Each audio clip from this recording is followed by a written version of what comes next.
এসব কি হচ্ছে?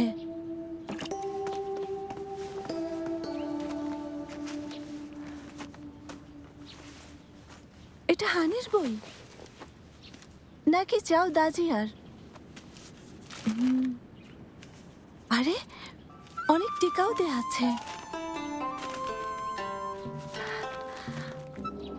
বর্বররা উত্তরের রুক্ষ বাতাসে পশুপালের মতো তাঁবুতে বাস করে, তবে পশ্চিমের অঞ্চলে আবার মরীচিকাও দেখা যায়।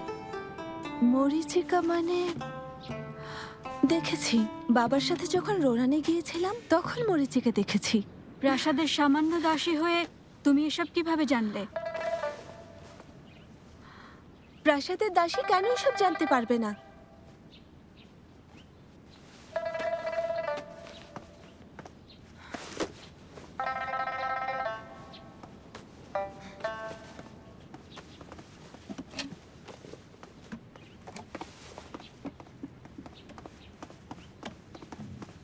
শোনো, ওসবে কান দিও না। কুষ্ঠরোগের পর থেকে উনি কেমন যেন অন্যরকম হয়ে গেছেন। শুনেছি আগে উনি ইতিহাসের বইয়ের দায়িত্বে থাকা নারী কর্মকর্তা ছিলেন, তবে এখন শুধু আমাদের দেখাশোনা করেন। কর্মকর্তা? হ্যাঁ,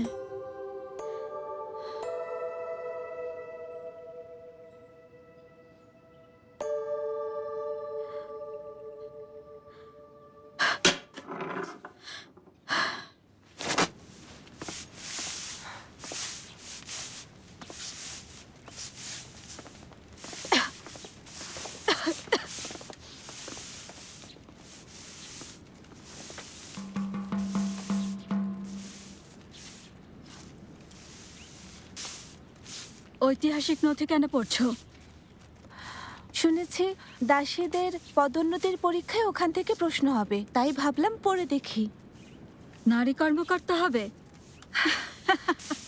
ইয়াংশু, তুমি কি শুনেছো? একজন চতুর্থ শ্রেণীর দাসী হয়ে জিংসিং হলে বসবাস করে নারী কর্মকর্তা হবে স্বপ্ন দেখছে। না, স্বপ্ন দেখছি না, আমি তো প্রায় সুস্থ হয়ে গেছি। হয়তো একদিন রাজমাতা আমাকে ফিরিয়ে নিতে এখানে কাউকে পাঠাবেন। হেরেম যদি দাসীদের নারী কর্মকর্তা হিসেবে পরীক্ষায় উত্তীর্ণ হওয়ার সুযোগ দেন, আমি কেন চেষ্টা করে দেখব না? ফিরিয়ে নেবে? 10 দিন ধরে এখানে আছো, কোনো দাসীকে ফিরিয়ে নিতে দেখেছো? তুমি জানো না যে জিনসিন হলে ঢুকতে পারলেও কেউ বের হতে পারে না? এতে কি আসে যায় বলুন? আমি এখানে আসার সময় কি জায়গাটা গণকবরের মতো ছিল না? জানি চেষ্টার ফল কখনো বিফলে যায় না।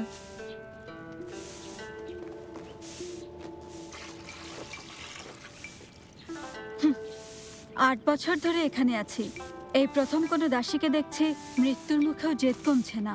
আপনি সব পরিষ্কারভাবে দেখলে আপনাকে এখানে রাখা হতো না। 6ষ্ঠ শ্রেণীর কর্মকর্তা মৃত্যুর অপেক্ষা করছে। তুমি আর কিছু বলার না থাকলে এখন আমি আসি। দাঁড়াও, তোমার সাথে কথা আছে।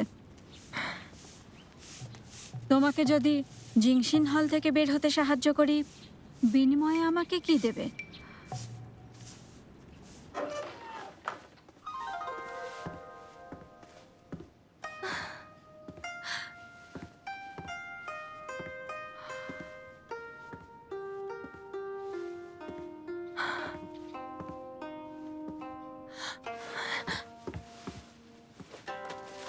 নথি, স্বর্গ ও মানুষের 3 কৌশল, গং ইয়াং ঝুয়ান।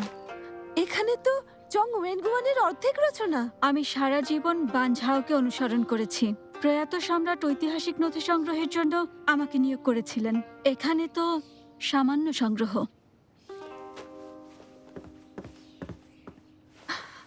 ম্যাডাম, আপনি এত জ্ঞানী আমি আগে জানতাম না।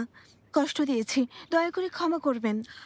ক্ষমা চাইতে হবে না, তবে একটা চুক্তি করতে চাই। কোনো নির্দেশনা থাকলে সরাসরি বলুন। আমি নিজেকে নিয়ে গর্বিত। হান সুঝু আর শি জিঝু নামের 2টো বই লিখেছি। দুর্ভাগ্যবশত অসুস্থ হয়ে পড়ায় ওগুলোর সম্পাদনা বা অনুলিপি করতে পারিনি। অনুলিপি করার প্রয়োজন হলে তা আমি করে দেব। কি মনে করছো তোমার ভেষজ ওষুধ খেয়েছি বলে তোমার প্রতি আকৃষ্ট হব? ওখানে বসে কিছু একটা লেখো। জি।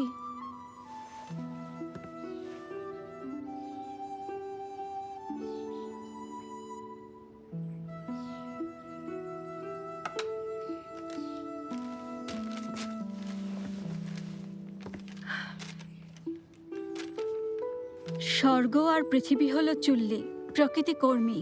ইং আর ইয়াং হলো কয়লা, বাকি সবই হলো তামা। ও, জিআই সম্পর্কেও জানো? আর তুমি ক্যালিগ্রাফিও লিখতে পারো, তবে এটা বেশ আনাড়ি। ম্যাডাম, বাবা পড়াশোনার জন্য একজন গুরুমশাই নিয়োগ করেছিলেন। ওনার কাছে সামান্য পড়তে শিখেছি। প্রথম নজরেই বুঝতে পেরেছি তুমি পড়াশোনার উপযুক্ত না। আরেকটা পরীক্ষা আছে। দুটি পাখি নদীর চরে গান গায় মধুর সুরে, এই কথার মানে কি? বলা হয় এতে সম্রাজ্ঞী আর উপপত্নীদের প্রশংসা করা হয়েছে, কিন্তু আমার মনে হতো এটা দুটো ছেলে মেয়ে সম্পর্কে বলা হয়েছে। তুমি বেশ বুদ্ধিমতী। ভালো, পরে এক সময় পাণ্ডুলিপিগুলো তোমার কাছে পাঠিয়ে দেয়া হবে। তুমি প্রতিদিন সাজাতে সাহায্য করবে। কোনো ভুল করো না, তোমাকে সাবধানে লিখতে হবে। অনুলিপি করা হলে তুমি আমার কাছে ওগুলো নিয়ে আসবে। নিয়ে আসবো মানে? আমি কোথায় যাব? আমি তোমাকে চিংজিং প্রাসাদে নিয়ে যাব। আপনি বলছেন আমি ফিরে যেতে পারবো? কেউ তোমাকে নিয়ে যেতে পারবে না, তবে আমি এটা পারবো, কারণ আমি ষষ্ঠ শ্রেণীর কর্মকর্তা। ধন্যবাদ ম্যাডাম, আমি আপনাকে কথা দিচ্ছি কোনো ধরনের ভুল না করে অনুলিপি করে দেব। যাই, সব গুছিয়ে নি। ম্যাডাম, আমি কি জিনসিং হল থেকে অনুলিপি করতে পারি না? তোমার মনে হয় যে জিআই এর ফুনিয়াওফু পারে সে আমার সাথে মৃত্যুর অপেক্ষা করবে? এমন অবিশ্বাস্য কথা আমি বিশ্বাস করব?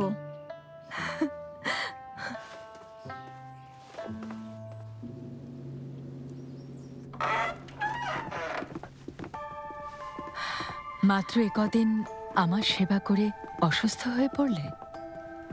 হঠাৎ করে শুনলাম তোমাকে চিকিৎসালয়ে পাঠানো হয়েছে। চিন্তা হচ্ছিল। এসো, তোমাকে ভালো করে দেখি। তুমি শুকিয়ে গেছো, তবে হাসি খুশি লাগছে। হ্যাঁ, লিউশু আর হেইরুয়াপুকে ধন্যবাদ যে চিকিৎসালয়ে নিয়ে গিয়েছিল।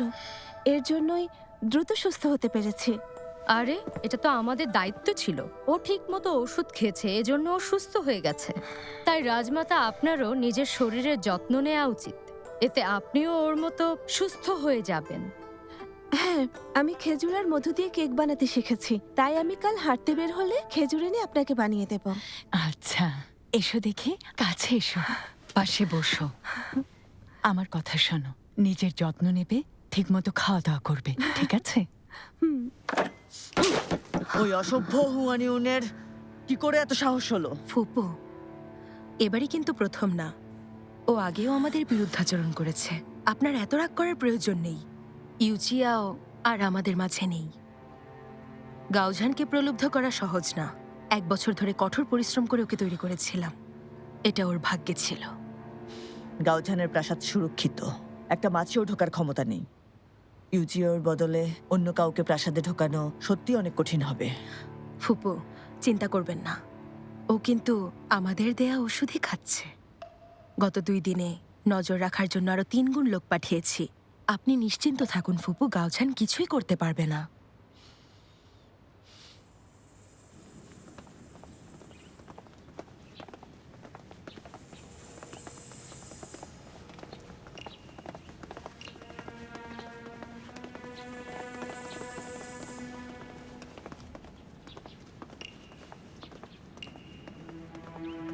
এসো, চলো।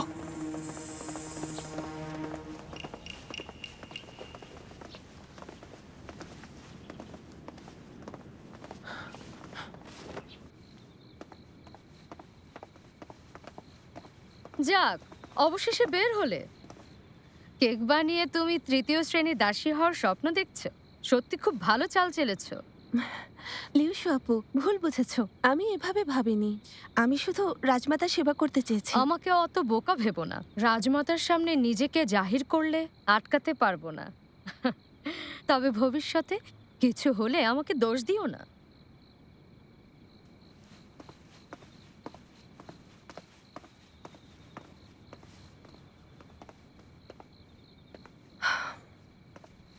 দীর্ঘশ্বাস কেন?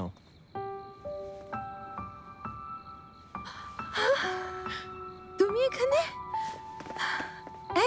বলেছিলে না যে আমাকে লুকিয়ে দেখতে আসবে? এতদিন অসুস্থ ছিলাম, তুমি এলে না কেন? অসুস্থ? কিভাবে অসুস্থ হলে?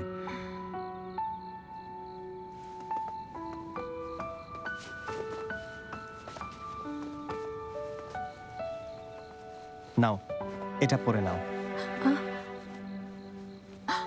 এটা কেন পরবো? আমি পড়তে বলেছি তাই পড়বে, ঠিক আছে? হুম।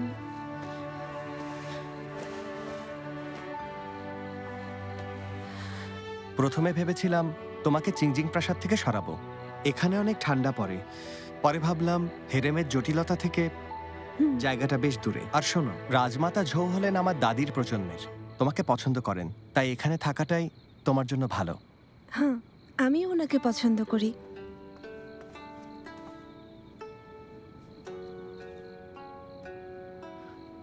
লুজেন, তুমি কার সাথে কথা বলছো? কেউ না, কারোর সাথে কথা বলছি না। আমি তো তোমার সাথে ওখানে একটা লোককে দেখতে পেলাম। আপু হয়তো ভুল দেখেছো। কেউ ছিল না? ছিল না তো।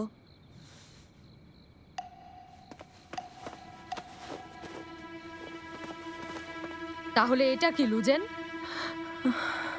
ওটা জলদি বলো, এত রাতে তুমি কার সাথে লুকিয়ে দেখা করেছো? করিনি তো। তুমি স্বীকার করবে না? অভ্যন্তরীণ বিভাগে নিয়ে যাই, ওর পিঠে চাবুক পড়লেই সব স্বীকার করবে। আমি কিছু করিনি। চলো, ওকে অভ্যন্তরীণ বিভাগে নিয়ে যাই। আমি করিনি, সত্যি করিনি। এত রাতে তোমরা কি করছো? রাজমাতা, আপনি এখানে কেন এসেছেন? কত রাত হয়েছে, যদি ঠান্ডা লেগে যায় রাত চিকিৎসক আবার বিরক্ত করবে। একটা প্রশ্ন করেছি, শুনতে পাওনি? আপনি জানেন না রাজমাতা, ও গোপনে একটা লোকের সাথে দেখা করেছে। দেখুন, ওই অচেনা লোকটার পোশাক।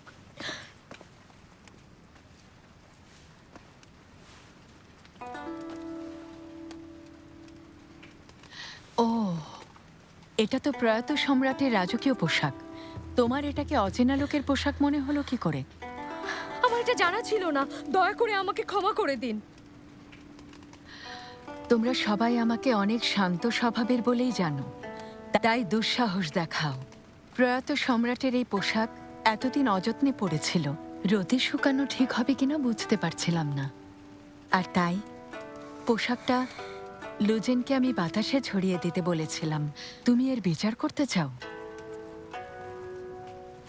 লুজেন, এসো, এখানে এসো। জি।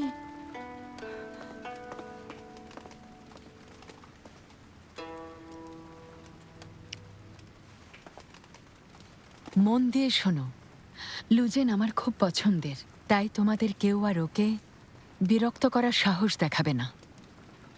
লিউশো, আগামীকাল অভ্যন্তরীণ বিভাগকে জানিয়ে দেবে লুজেনকে দ্বিতীয় শ্রেণীর দাসী হিসেবে পদোন্নতি দিতে চাই। তোমরা যদি কেউ আমার অবাধ্য হও, আসছে নববর্ষে যখন সম্রাটের সাথে দেখা হবে, তখন কারো বিরুদ্ধে অভিযোগ করলে আমাকে দোষ দিতে এসো না। অবাধ্য হব না, আমি সব জানি। তোমরা এখন যেতে পারো। জি।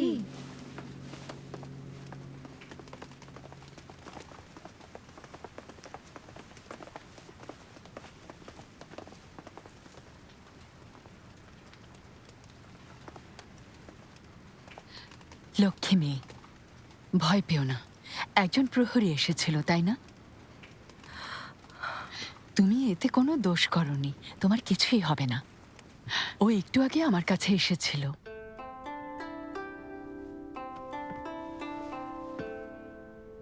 আমি ওকে দেখেছি। ও সত্যি অনেক ভালো একটা ছেলে। যাও, বিশ্রাম নাও। এখন আর তোমার পাহারা দেওয়ার দরকার নেই। ধন্যবাদ রাজমাতা।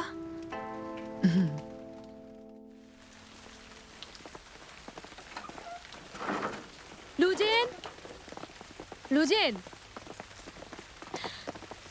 আপুমণি, শোনো, তোমার তো পদোন্নতি হয়েছে, এখন আর এমন জায়গায় থাকবে কেন? চলো, তুমি আমার সাথে থাকবে। ওখানে সবার আলাদা ঘর আছে, আর ঘরগুলো অনেক বড়। ড্যানিয়াং, ঘর পরিষ্কার করতে সাহায্য করো। জি।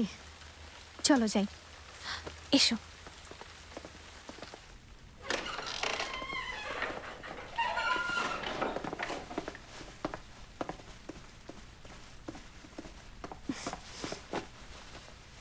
লু ম্যাডাম, জিনিসপত্রগুলো রাখতে পারি?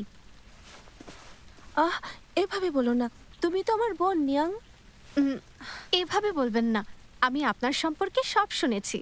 প্রাসাদে এমন কোনো নজির নেই যে চতুর্থ শ্রেণীর দাসী 2 দিনই দ্বিতীয় শ্রেণীতে পদোন্নতি পেয়েছে। আপনি এখন সত্যি অনেক বিখ্যাত। লিউ শুয়াপু লোকাস্ট ফুলের মধু দিয়েছেন, এটা অনেক মিষ্টি। লোকাস্ট ফুলের মধু? বাহ, আবারও খাবো। ধন্যবাদ ম্যাডাম, কিছু লাগলে আমাকে বলবেন। আমি এখন আসি।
কি করছেন?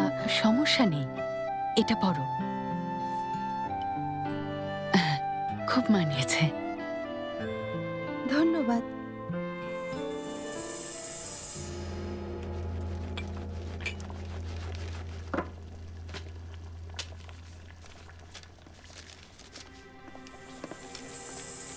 এই, কি করছো? রাজমাতাকে বিষ খাও? আস্তে কথা বলো না। এটা কোনো বিষ না, এগুলো হলো কাঠবামের গুঁড়ো। রাজমাতা যদি এটা খান, ওনার জ্বর হবে। এটা যদি কেউ জানতে পারে, জানো কি হবে? তুমি না বললে কিভাবে জানবে? আমি শুধু লুজেনকে একটা শিক্ষা দিতে চাই। মাত্র কয়েকদিন হলো এসেছে, এসেই চিংজিং প্রাসাদ দখলে নিয়েছে। লিউশু আপু, রাজমাতা শুধু ওর কথাই ভাবে। প্রাসাদের বাকিদের অবস্থা দেখেছো? কখনো আমাদের কথা ভেবেছেন? না, এটা তুমি করো না। এটা তো আগে আমরা রাজমাতার সেবা করতাম, 4-5 বছর ধরে অসুস্থ ছিলেন। লুজেন এসে মাত্র 1 মাসেই ওনাকে সুস্থ করে তুলল। অভ্যন্তরীণ বিভাগ এটা জানলে কি হবে ভেবে দেখেছো? যদি এটা অল্পের ওপর দিয়ে যায় তাহলে বকবে, আর যদি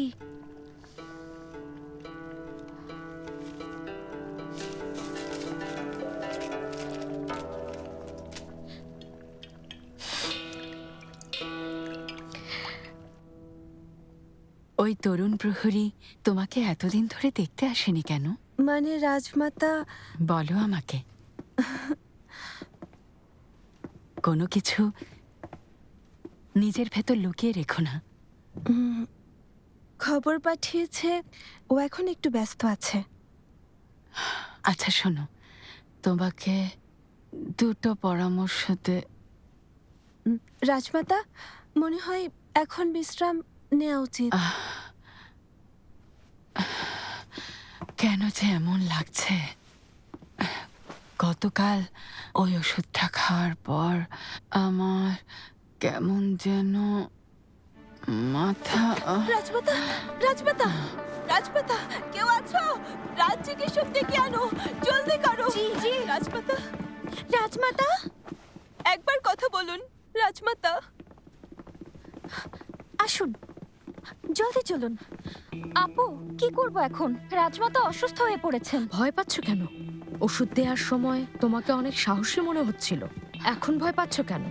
উনি অসুস্থতায় মারা যাচ্ছেন, এটা তো ভালোই।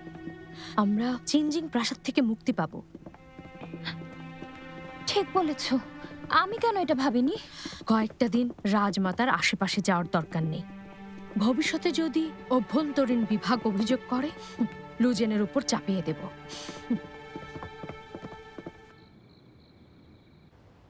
তুমি কি মিস লুকে দেখেছো? জি, দেখেছি প্রিন্স। চিংজিং প্রাসাদের অবস্থা খুব একটা ভালো না। রাজমাতা হঠাৎ অসুস্থ হয়ে পড়েছেন। ওনার ব্যক্তিগত দাসী ছিলেন মিস লু, আর তাই রাজ চিকিৎসালয়ে কাউকে পাঠিয়েছে? পাঠিয়েছে। নবম শ্রেণীর একজন চিকিৎসক গিয়েছিলেন। আমি দেখেছি প্রাসাদের দাসীরা রাজমাতার যত্নের ব্যাপারে বেশ উদাসীন ছিল। মিস লু এর ঘনিষ্ঠ কয়েকজন দাসী ছাড়া বাকিরা নামেই দাসী ছিল। মিস লু এতটাই ব্যস্ত ছিলেন যে আমি ওনার কাছে কোনো বার্তা পাঠানোর সুযোগ পাইনি। রাজমাতা ভালো মানুষ। গতবার উনি আমাকে চিনতে না পারলেও সাহায্য করেছিলেন। ওনার কষ্ট দেখতে চাই না। ইয়ানলু, জি। তুমি এখনই ম্যাডাম ওয়াং সাংয়ের কাছে যাও।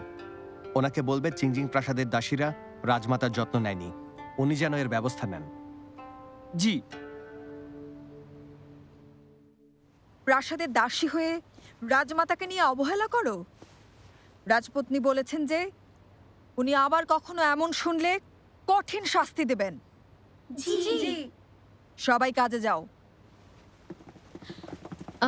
ম্যাডাম, দয়া করে যদি রাজপত্নীর কাছে কিছু কথা বলে সাহায্য করতেন। আসলে চিংজিং প্রাসাদ অনেক ঠান্ডা জায়গা, তাই অনেক দাসীর খারাপ উদ্দেশ্য থাকে। যখন শোনে রাজমাতা অসুস্থ, রাজমাতা স্বর্গে যাওয়ার পর ওরা এখান থেকে মুক্তি পাবে মনে করে। মিছিমিছি স্বপ্ন দেখছো। ভুলে যেও না রাজমাতা একজন চিহু। উনি যদি মৃত্যুর আগে বলে যান, তোমাদেরও ওনার সাথে কবর দেয়া হবে।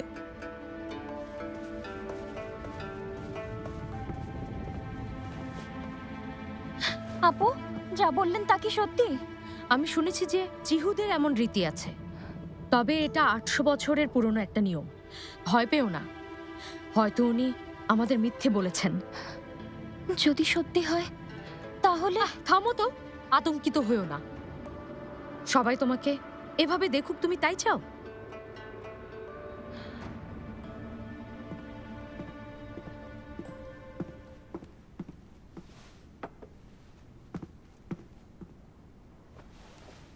আপু, সারাদিন এখানে আছো, একটু ঘুমিয়ে নাও না। নিয়াং, মাত্রই ওনার জ্বর কমেছে, চিন্তা হচ্ছে। আমি তোমাকে সাহায্য করতে পারলে ভালো হতো, কিন্তু দেখো আমি সবসময় সবকিছু এলোমেলো করে দেই। আপু, লিউশু আর হেরুইকে সাহায্য করতে বলো না কেন? তুমি তো জানোই ওরা দুজন শুধু কাজের ভান করে। এখন এটা করতে পারবে না। অভ্যন্তরীণ বিভাগের লোক আসার পর চিংজিং প্রাসাদের পরিবেশ একদম বদলে গেছে। চিকিৎসক বলেছে রাজমাতার স্বাস্থ্যের উন্নতি হয়েছে। উনি ঠিকমতো ওষুধ খেলেই দ্রুত সুস্থ হয়ে উঠবেন। আচ্ছা, যাও ওষুধ নিয়ে এসো।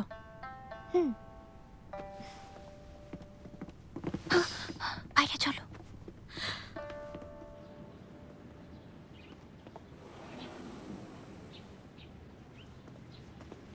কিছু জানতে পেরেছো? কি বললো ওরা? বলল 3 বছর আগে জীবন্ত কবর দেওয়ার ঘটনা ঘটেছিল। জিন প্রিন্সের স্ত্রী ছিলেন একজন চিহু প্রিন্সেস। উনি মারা গেলে 4 জন দাসীকেও কবর দিয়েছিল। রাজমাতা যদি ওনার দাসীদের জীবন্ত কবর দিতে বলেন, সম্রাট তাহলে তাই করবেন। আমরা ওনার সাথে মরবো নাকি? একদম না। ওনার যদি জ্ঞান না ফেরে, দেখে কিভাবে আদেশ করেন। তাহলে আমরা একই জিনিস ভাবছি। ব্যাপারটা লুকানো যাবে না। সবাইকে আমাদের সাথে নিয়েই কাজটা করতে হবে। জ্ঞান ফেরার আগেই আমাদের কাজ সেরে ফেলতে হবে।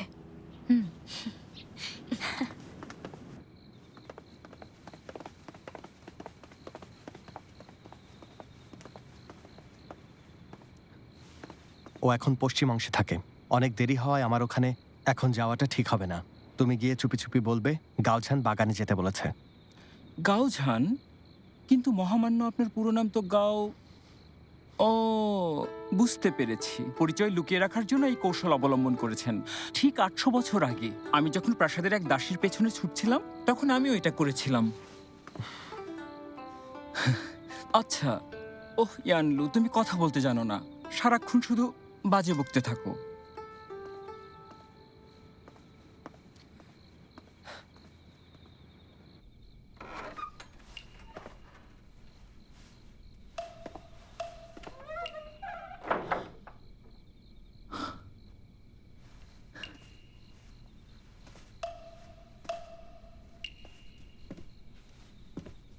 মিস লু, মিস লু, তুমি দেখছি মরার মতো ঘুমাও। মহামান্য তোমাকে পছন্দ করলেন কিভাবে?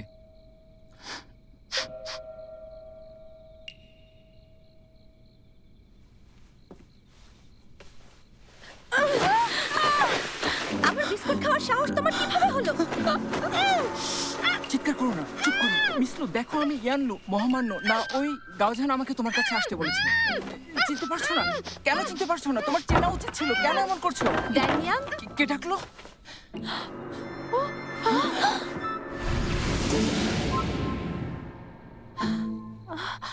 তো তোমরা ছাড়ো।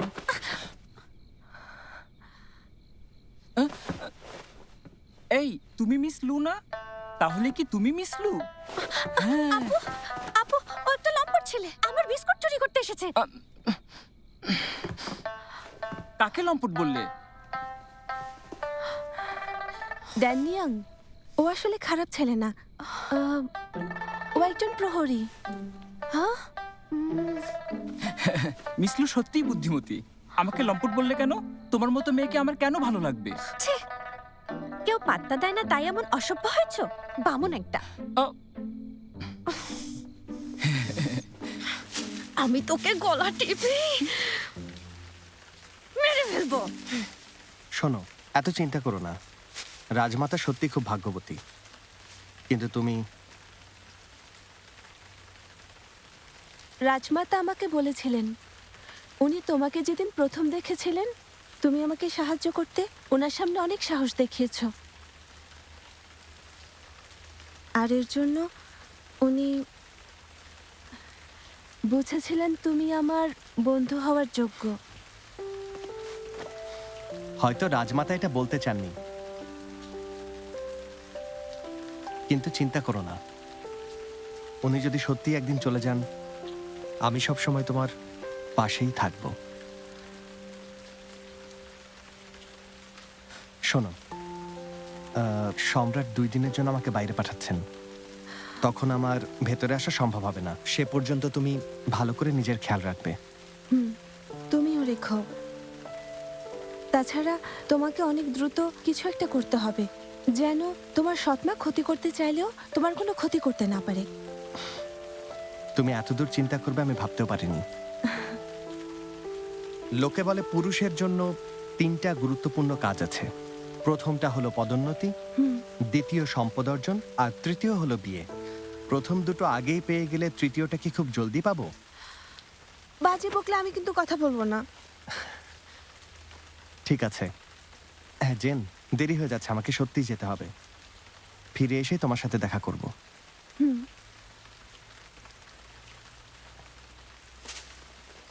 ইয়ানলু, হ্যাঁ চলো। হ্যাঁ।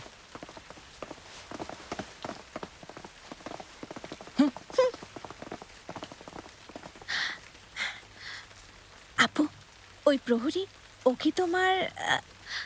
তুমি যে কি বলো না, আমরা শুধু বন্ধু। ও আচ্ছা আপু, চিন্তা করো না, আমি এটা কখনো কাউকে বলবো না। তুমি না জলদি রাজমাতার সমস্ত ওষুধ নিয়ে এসো, তাড়াতাড়ি করো। আরে আপু, কি করছো তোমরা? জানতে হবে না, চলে এসো। দাঁড়াও, এগুলো কি? রাজমাতার ওষুধ চিকিৎসক রাখতে বলেছিল, তুমি কেন এগুলো নিয়ে যাচ্ছ? আমাকে ছেড়ে দাও। জলদি করো, ভেতরে নিয়ে চলো।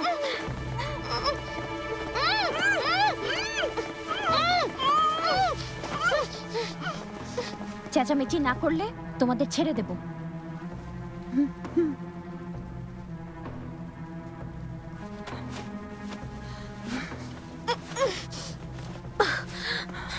এই ওষুধগুলো দিয়ে কি করবে? তুমি জানে কি করবে? তুমি রাজমাতাকে খুন করবে? আমি অভিযোগ করব।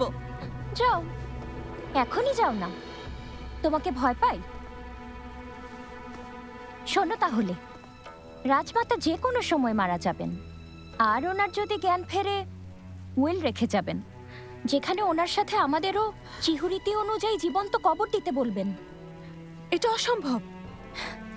তোমার মতো ওরাও বিশ্বাস করেনি, কিন্তু প্রাসাদে এ ব্যাপারে খোঁজ নেওয়ার পর ওরা কি আমাদের সাথে যোগ দেয়নি? লুজেন, জানি তুমি ভালো মানুষ, কিন্তু রাজমাতার জন্য তুমি আমাদের জীবন উপেক্ষা করতে পারো না।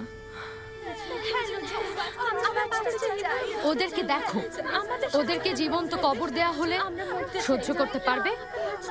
রাজমাতা একজন ভালো মানুষ, উনি এটা করতে পারেন না, কখনোই না।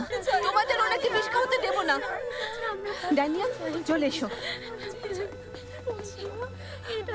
আর শোনো, আমরা এটা কাউকে বলবো না, তোমরা নিজেদের সংযত করো। চলো। হয়েছে, কান্না বন্ধ করো, সবাই বাইরে যাও।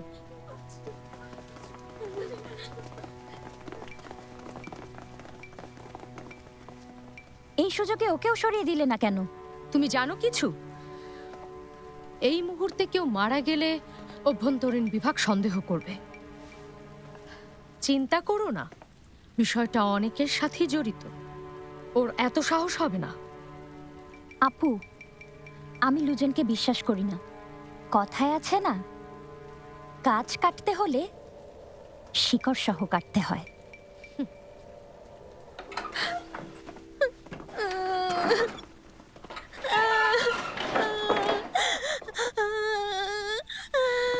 আপু, আমরা কি করব? ওরা রাজমাতাকে হত্যা করছে, কি করব এখন? জানি না, জানি না কি করব। আব্বু, ওরা কি আমাদেরও মেরে ফেলবে? আমি এখন মরতে চাই না, আমার এখনো অনেক খাবার খাওয়া বাকি। শান্ত হও, আমি করো না। ওরা এখনো কিছু করেনি, করতে পারবে না। একটা উপায় বের করতে হবে, সাহায্য করতে পারে এমন কাউকে খুঁজতে হবে। আচ্ছা ঠিক আছে, কোনো ব্যাপার না, তুমি তো ভয়েই মরে যাবে। এটা তো শুধু ব্যক্তির মৃত্যু, তাই না? এটা অবশ্যই অনেক বড় বিষয়, আর রাজমাতা একজন ভালো মানুষ। ভালো মানুষ?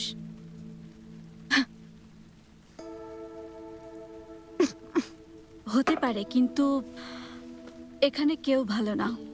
রাজমাতা মারা যাবার পর স্বর্গে শান্তির জীবন কাটাবেন। এটা নিশ্চয়ই জিংজিং প্রাসাদে কষ্ট পাওয়ার চেয়ে ভালো। তুমি এত ভয় পাচ্ছ কেন?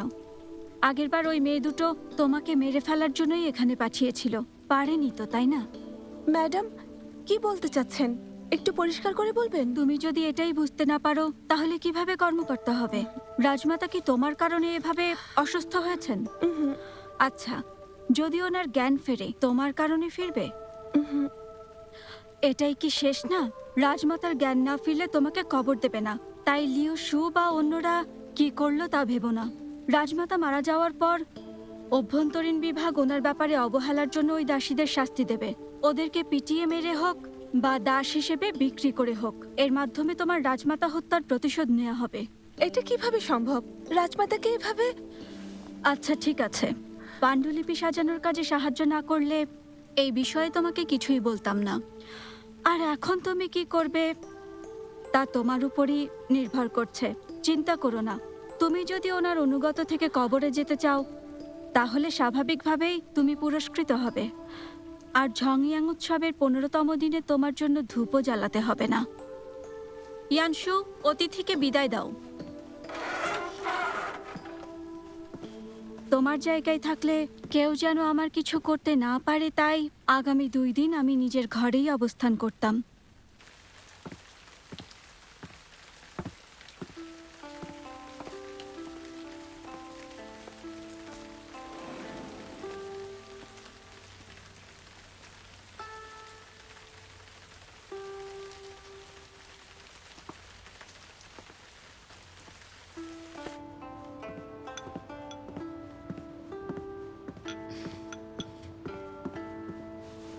লুজেন চলে গেছে।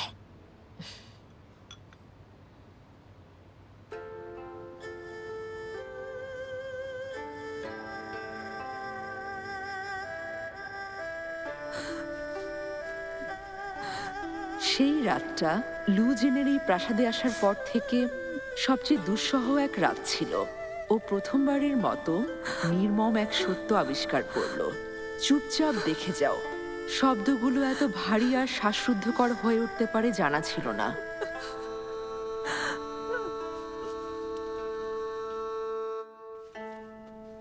কি ব্যাপার? রাজমাতার অসুস্থতা হঠাৎ করে কেন বাড়লো? নিশ্চয়ই ভালোভাবে সেবা করনি। রুয়ান ম্যাডাম, আপনি আমাকে ক্ষমা করবেন। রাজমাতার যথেষ্ট বয়স হয়েছে।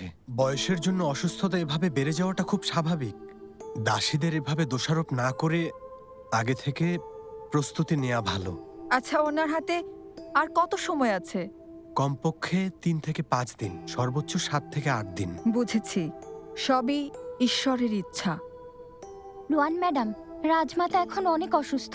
ওষুধ আর আকুপাংচারে হয়তো সুস্থ হবেন না। সামান নৃত্যের আয়োজন করে দেখব। রাজমাতা তো চিহু, ওনাদের ডাকিনী বিদ্যা অনেক শক্তিশালী।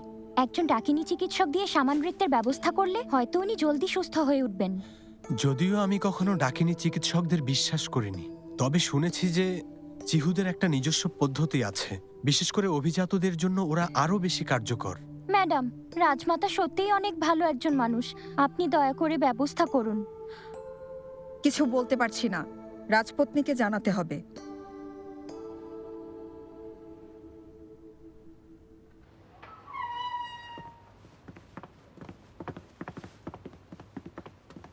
দাঁড়াও, কি করতে চাইছো? ঠিক করে বলো আমাকে। হেরোই, আচ্ছা এসবের মানে কি? আসলে আমিও তোমার মতোই ভাবি। রাজমাতাকে বিষ প্রয়োগের জন্য আমি সত্যিই অনেক অনুতপ্ত। রাজমাতাকে এত বছর বই পড়ে শুনিয়েছি। আমি কিভাবে ওনার মৃত্যু চাইতে পারি? ওনার চিকিৎসার জন্য ডাকিনী চিকিৎসক আনতে পারলে দাসী আর মনিবের সম্পর্ক পূর্ণতা পাবে। তুমি এতটা দয়ালু? যা মনে করো। আরে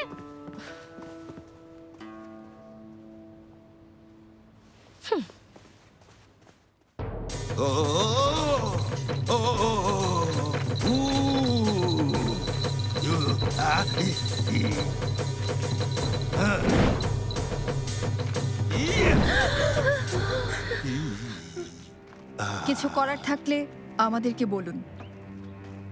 চ্যাংশিং টিয়ান বলল, উনি যদি জাদুর ওষুধ খান নিশ্চয় সুস্থ হবেন। কি ধরনের জাদুর ওষুধ? আপনাদের মধ্যে রাজমাতার প্রিয় কে? উনি ওনার শরীরের প্রিয় জায়গার এক টুকরো মাংস দিয়ে স্যুপ তৈরি করে রাজমাতাকে খাওয়ালে উনি সুস্থ হতে পারেন। বাজে কথা শুনবেন না। কাউকে বাঁচানোর জন্য এসব করতে হয় না। লুজেন, তুমি এত ভাবছো কেন? উনি তো তোমার মাংস দিয়ে স্যুপ বানাতে বলেননি। নাকি তুমি মৃত্যুকে ভয় পাচ্ছ? রাজমাতাকে বাঁচাতে নিজের মাংস কাটবে না? তুমি রাজমাতার এত ভালোবাসা পাওয়ার যোগ্য ছিলে না। উনি তো আমাকে বৃথায় 2য় শ্রেণীর দাসীতে উন্নীত করেছেন।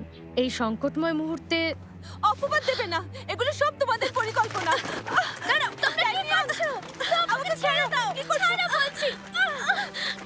ম্যাডাম, লুজেন রাজমাতার প্রিয় ব্যক্তিগত দাসী, তবেও মৃত্যুকে ভয় পায়। এই সংকটময় মুহূর্তে মনিবের প্রতি অনুগত থাকার সাহস নেই।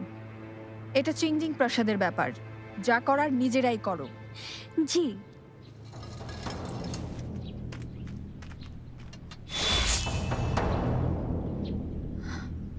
ভেবো না লুজেন, অল্প একটু মাংস কেটে নেব, একটু যথেষ্ট। কষ্ট দেব না। মনিবের প্রতি আনুগত্য দেখানোর অনেক বড় সুযোগ।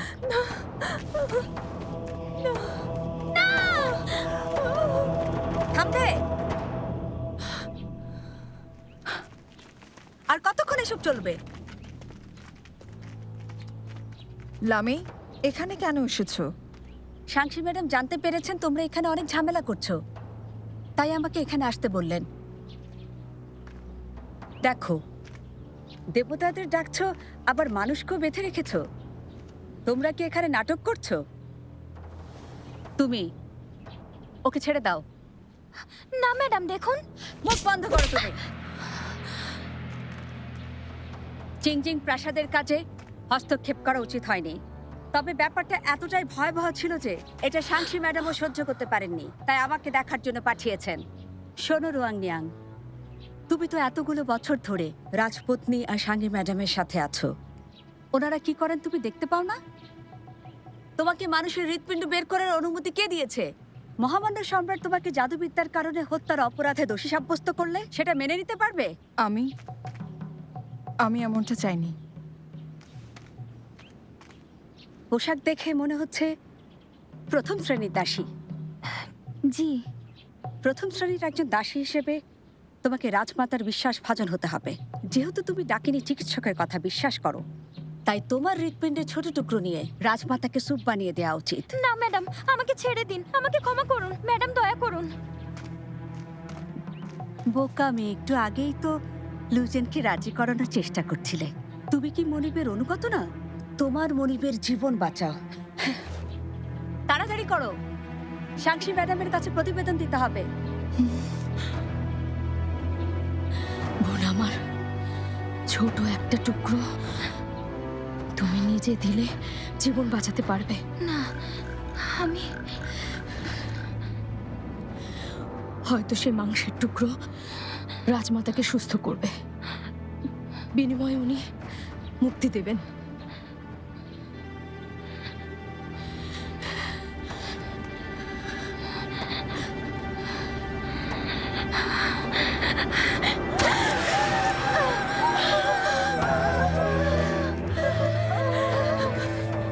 তুমি এখনই এক টুকরো মাংস কেটে রাজমাতার জন্য রান্না করে আনো।